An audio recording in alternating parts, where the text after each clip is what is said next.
So as a company, what we have been doing is unlocking opportunities in real estate investment pockets across certain specific districts so that it would unlock value to the investor and value to the client in purchasing these developments from us.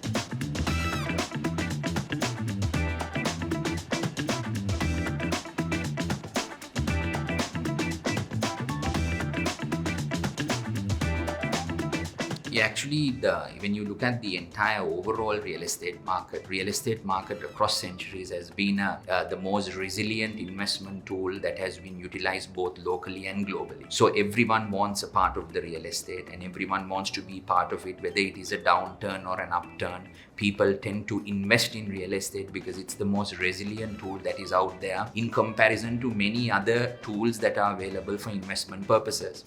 And as you know, real estate is not necessarily also bought for investment purposes, but for residential, commercial, industrial. All those factors play a critical role. So because of those factors, real estate is the most secure investment tool which ensures financial security. I mean, this has been the story for in many countries. This has been the story in Sri Lanka. So despite whatever the factors that as a country we experienced last year, still the investor, still the person kept investing in real estate in Sri Lanka, and we have seen that taking place. Despite the fact that the interest rates, which are a key component that affects the real estate market and affects the overall progress of any economy, despite all that, there have been situations where people have still been investing, ignoring the prevailing interest environment. So, and also another factor which drastically affects the industry is the confidence, political stability. All these factors are very critical. Despite all this, in 2023, we see a resurgence. I would personally see a serious resurgence in relation to the real estate market than what we experienced last year. Although last year had its concerns, we still experienced growth. We still saw people coming in and purchasing, investing, because they wanted to secure their funds against the inflation and all these factors. So real estate became the ideal hedge. So real estate is the best investment tool that is out there and that cannot be questioned under any circumstances, I personally feel. Yeah, actually, one of our key factors is the research that we undertake.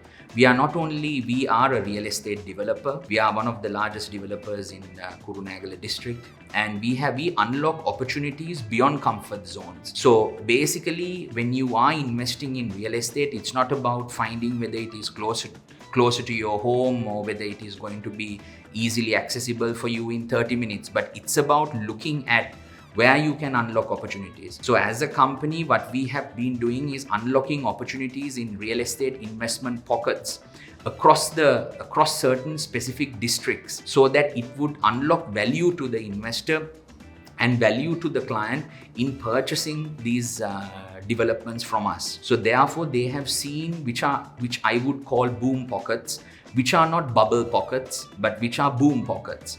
So these boom pockets won't experience any form of losses because it's real estate. And also these are key pockets where the country's infrastructure and growth and migration and all that is taking place. So that is where the strength of Juniper Group has been in relation to identifying areas where we can unlock opportunities for our clients in those areas. Hence the reason we have been able to have a very strong growth across certain districts in the country. Yeah, actually, one of the key factors within Juniper Group is our research and intelligence. So what we do is we have the ground level experience and the ground level knowledge, and we just don't do developments. We don't do cookie cutter models of developments by saying we are going to roll out 10 projects in 10 districts. We don't do that, because how do you bring a value proposition to your customer? Because end of the day, this is our opportunity lies with the customer, and the customer needs to see value over a period of time. You might still buy your home, but you like to say you might not sell your home for life. You might pass it on to the next generation. But one thing you will want to know is, I bought it at this price, but today it is valued so much. This enhances wealth for you. This enhances and unlocks wealth to the society. So you cannot do a job of a cookie cutter model by rolling out projects for the sake of rolling out. So because of that, we identify the pockets, we go in with the research, we provide the opportunity for the customer to move in. And then they feel value. Then as a result of it, they keep repeating. So the strength lies in our research and research-based development projects that we have brought out. And we roll out quite a number annually, and they have been highly successful because of that reason. So it's more of a boutique-based research developments that we bring out. So one of the critical reasons is that we started off as CBH Lands, Ceylon Brand House. But looking at the scope and the growth that we've had, and we wanted to go beyond real estate development to real estate investment and also to expand our scope. So hence the reason why we have brought in Juniper Group. And Juniper Group actually stands for 4 critical reasons. One is its resilience, the second is in relation to its creativity, followed by its sustainability and empowerment. So those are the 4 factors we drive, with the primary focus being on sustainability and empowerment. Yeah, actually, there are 2 transitions. One is there are many forms of cities in the world. I would like to bring it down to 2 forms. So basically, there are cities which are called artificial cities. Then there are cities which are called legacy cities. So a lot of countries tend to develop artificial cities, which fails. Because by providing the infrastructure, by providing the environment, by providing 40 feet roads, 60 feet highways, whatever, all those factors do not play a critical role in driving a city forward if it is artificially based. So that means the entire social infrastructure, including the number of the population, the electricity grid connections, the land mass, the agricultural base, all those other factors play a critical role. So when it is an artificial city, it doesn't take off. But cities like Kurunegala, which we have largely focused over the last 7 years on our developments, the critical factor being the social environment that surrounds it, the migration, it is connected to 5 other districts, it has the infrastructure, it has the highest amount of school teachers in the country, it has one of the highest education systems, the second largest road network, and also the healthcare.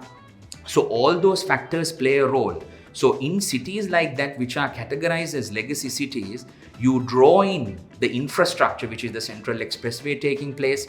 And even under the present budget, I did see that they are allocating a university to Kurunegala. So these are the factors that will play a pivotal role in driving a city forward. So when you provide the boom to a legacy city, it takes off. So hence the reason, if you look at the last 7 years real estate prices in Kurunegala to what it is now, you will see a drastic difference. But you can take certain other artificial cities that have been created in Sri Lanka which have no value. You struggle to create value to those cities. So does a country which is in this process of development, you need to push for cities which has a legacy in it, which can be developed infrastructure with minimum infrastructure costs which can take off. And today is the second highest contributor to the national GDP.